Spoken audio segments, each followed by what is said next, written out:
नमस्कार दोस्तों। आज हम देखेंगे यहाँ पर बीएससी सेकंड सेम में सब्जेक्ट केमिस्ट्री से ब्यूटेराइन।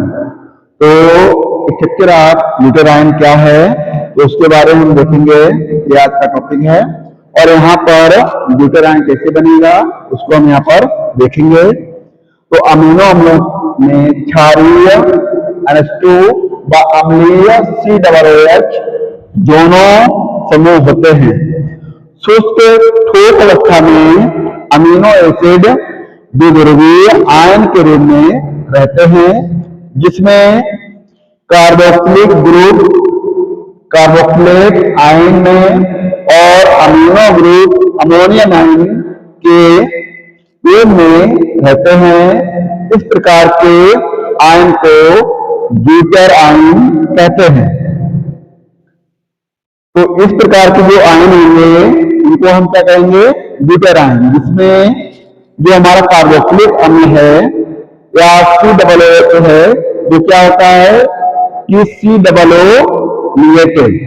तो जैसे कि हमने यहाँ पर लिखा भी है कि जो हमारा कार्बोक्सिलिक अम्ल है किस फॉर्म में पाया जाएगा, कार्बोक्सिलेट आयन के रूप में, और जो अमीनो ग्रुप है वो हमारा अमोनियम आयन के रूप में पाया जाता है। तो इसी के आधार पर इसकी एक संरचना हमने बनाई है कि अमीनो एसिड की सामान्य संरचना। तो ये अमीनो ग्रुप जो होगा उसमें जो अमीनो ग्रुप है वो अमोनियम आयन के रूप में यहाँ पर पाया गया, और जो कार्बोक्सिलिक ग्रुप है वो कार्बोक्सिलेट आयन के रूप में यहाँ पर पाया गया। और ये जो अल्फा कार्बन है, अल्फा कार्बन से यहाँ पर एक एल्किल ग्रुप जोड़ा गया है। तो इसको हमने क्या बोला, अमीनो अम्ल एक द्विध्रुवीय आयन के समान होता है। कैसे कि यहाँ पर जो अमोनियम आयन है वो कैटायनिक फॉर्म में पाया गया, और जो कार्बोक्सिलिक अम्ल है जो कार्बोक्सिलेट आयन के रूप में पाया जाता है। तो इसलिए इसको हम बोलते हैं डाइपोलर आयन या द्विध्रुवीय आयन। इसी के बेस पर हमने क्या किया कि अमीनो अम्ल ब्यूटेराइन का अम्लीय और क्षारीय व्यवहार किस तरह होता है।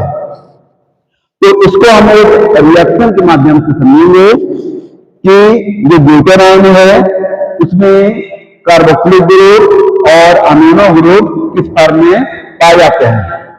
तो सबसे पहले यहां पर हमने लिया ब्यूटेराइन। तो ये बना कैसे तो हम यहाँ पर देखेंगे। यहां पर देखिए कि जो NH3, ये जो NH3 है वो अमोनियम आयन के रूप में यहाँ पर है, और ये कार्बोक्सिलिक आयन है, कार्बोक्सिलिक ग्रुप।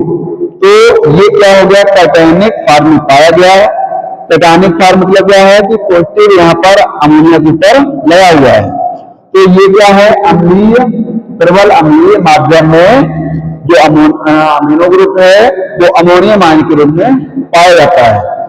जब इसकी रिएक्शन हम फॉरवर्ड डायरेक्शन में करते हैं और उसके हाइड्रोनियम आयन के साथ, तो यहाँ पर हमें ब्यूटेन आयन प्राप्त होता है।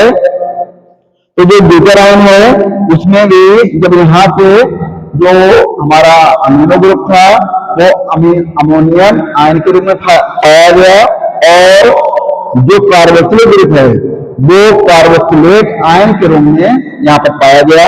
तो ये एक ब्यूटेराइन बन गया। अब ब्यूटेराइन से क्या किया, यहाँ से हाइड्रोनियम आयन को हमने निकाल दिया। तो यहाँ पर एक एनायनिक फॉर्म बना। ये क्या है, प्रबल क्षारीय माध्यम में ये बना।